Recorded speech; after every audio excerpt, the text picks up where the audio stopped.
Thank you so much. I appreciate your patience. Barrister Eze Eluche, Emeka Ike last week Friday was lamenting he went to INEC office to protest concerning the primaries he was running for. Larry Olayinka, the spokesperson to Nyesom Wike, the FCT minister, released his data on Twitter, now known as X. When he did that, Nigerians said, "Excuse me, Mr. Larry, how did you get this personal information of these individuals with the CVR admin and it's at the back end," meaning that only INEC officials can access that information, that precise data, and release it out there. Larry Olayinka did not apologize, said nothing, continued with his rage baiting on other tweets he was making on social media, and Nigerians kept on saying, why can't INEC speak? And this is a serious breach, privacy breach. In regards to that, INEC took a long time in responding, so eventually they did today by telling us that they were investigating it and that the DSS was into it. There are also talks that Larry Olayinka could be called in, but some Nigerians believe that nothing will happen. Now, Amupitan used the opportunity to assure Nigerians that their data is safe and that it's only one incident, and that the staff that was responsible for accessing that profile and releasing it to Larry Olayinka is also being investigated. But now Nigerians don't trust INEC with this particular breach. They are saying their data is not safe and INEC could collude to possibly mutilate or add or reduce or delete persons' profiles that would favor the All Progressives Congress. What's your take on this? Thank you very much. I think that the INEC has just been caught pants down. What Nigerians have been fearing for quite a while has just manifested. That this INEC, headed by this character that Tinubu appointed, is just an extension of the APC. Because the breach that occurred is very fundamental. That tells you that somebody in the APC structure has access to all data in the INEC database. Yours, mine, everybody. And with that, they can manipulate all the figures. They can manipulate whatsoever. The fact that it took INEC this long, only after Nigerians had begun to protest, had begun to rail against the breach, is very, very instructive. If Nigerians had not even begun to protest, perhaps this thing would have been swept down the carpet and nothing would have come of it. But more important is this. When Mr. Matthew El Rufai, just hinted, boasted on TV that he had breached the communication of the National Security Advisor, in a twinkle of an eye, the DSS, the NSA, everybody was on the El Rufai. They picked him and they threw him in jail. He's still going through that process. What Larry Olayinka did is far worse than what Mr. El Rufai merely boasted about. Because Larry Olayinka went to the INEC database, that is the foundation of our democracy, that is the root of the votes that will be counted, lifted somebody's personal data and brandished it on social media. Until date, neither the National Security Officer, National Security Advisor, the DSS, the police have stepped in. And all INEC has to tell us is that they are going to investigate. What nonsense investigation are they talking about? This is a clear-cut case that somebody has breached protocol, has broken into the INEC database, and if not that Nigerians protested, nothing will come of this. So if they are still investigating, perhaps they should also release El Rufai. What did El Rufai do? El Rufai merely just boasted on TV that he has access to the intercepted Nuhu Ribado's communication, which is neither here nor there. But Larry Olayinka was caught. In fact, what was even caught? Brandished the information on social media, and he till now no apology, either from Larry Olayinka or his boss, Nyesom Wike. And all INEC has to dare to tell us is that they're investigating what? They can keep their investigation to themselves. Nigerians have lost all confidence in this INEC. And I keep on saying, until you remove this head of the INEC, this Prof, who claims to be the head of INEC, who has been severally caught in malpractices, because this is a very severe electoral malpractice. Yes, it is. Nigerians should not just, yes, we shouldn't just look at it as somebody's data was posted. No. If he can do this, look, many of us will even go to the polling unit on that day and will not be able to see our names on our polling stations. If you go to the polling unit and you are told, look, I'm in Owerri, for instance, and I'm told that my name is now appearing in Sokoto, that means I can't vote. Where will I make the noise? Where will I raise the issue? Because what this Lenka issue has told us is that the APC echelon can manipulate the process. And as far as I'm concerned, we should have no, but I never had anyone, but Nigerians should, if they had an iota of confidence in the current INEC leadership, they should forget about it. Because these guys cannot, and they will never, and they were not even sworn in to give us a free and credible elections. Thank you very much. I just need to call one person, just one, but airtime these days is like luxury. These guys cannot, and they will never, and they were not even sworn in to give us a free and credible elections. Thank you very much. Barrister Eze, thank you so much for that response. But that with this particular information, Barrister, Atiku is calling out INEC at this time by saying that what they did was dangerous and they're demanding a full probe. But there are talks that, as usual, so long as Amupitan is a favorite of the current government, that nothing will happen. In fact, there are talks that, as usual, people will lament, complain. Over time, something comes and takes precedence, and the whole thing is swept under the carpet.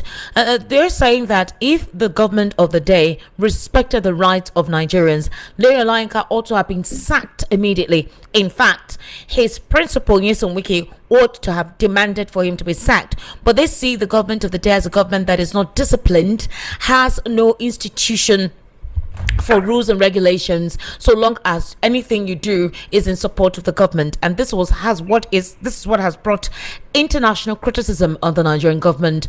The United States of American President Mr. Donald Trump has said that the administration of the government that is under President Bola Tinubu has not done anything decisive in handling the spate of insecurity, and so far they have awarded a loan about 5 million naira, or 5 million naira, to any individual who can properly document all the genocide, all the attacks currently taking place in Nigeria. And they're going to give that person an award for that, and possibly some leverage as well. A lot of Nigerians have been writing to the United States of America concerning the insecurity in Nigeria and the lack of political will with endemic corruption in the country. Barrister Eze Eluche, very quickly, with what we're currently seeing, the government of the day has distanced themselves from all of this criticism, but what points to the fact is the active apathy of the government of the day towards what is currently going on in the country.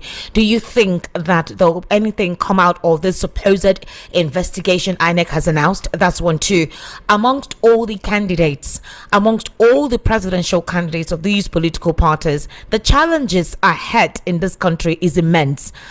Bola Tinubu is asking Nigerians to vote for him in 2027, that he is going to tackle all of these challenges. Do you think he has a fortification to do that? Thank you very much. With regards to the very first question about whether anything come out from the INEC probe of Lere Olayinka, yes, that absolutely nothing. Nothing will come out of it. It will just be swept down the carpet, and that will be the end of it. I mean, if not for the public outcry, they wouldn't even have been talking about it. So just like the issue of the various the social media posts that the INEC chairman made in support of the APC before now, what has come of it? But I think what Nigerians should do is, all these things will accumulate. We will keep on taking them down.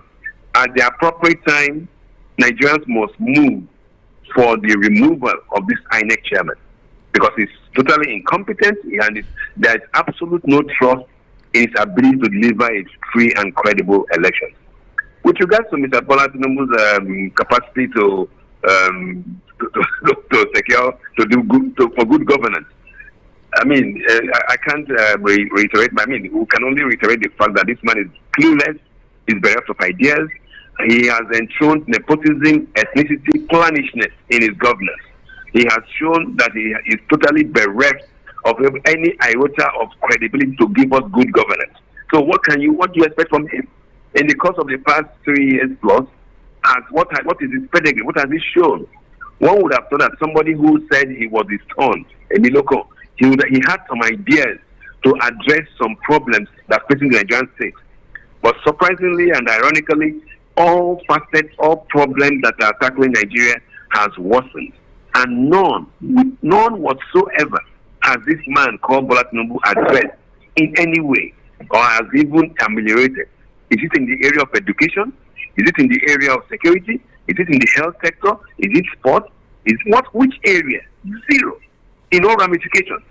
So what are we doing? I mean, what are you discussing with it? But Barrister Ezes, his supporters believe that he's mindful politically because he needs the support of these individuals who are currently exterminating Nigerians.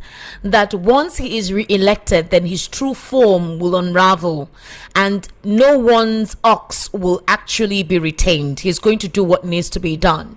But Nigerians have said, if you are petting these guys because you need them to support you for 2027, what if there is no Nigeria at that time? Then why have you not done something about it?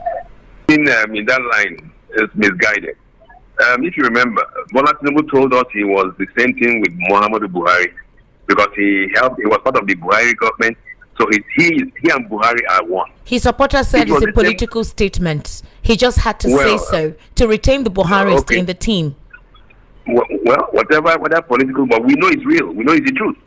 Because the same system, the same is what he still adopted.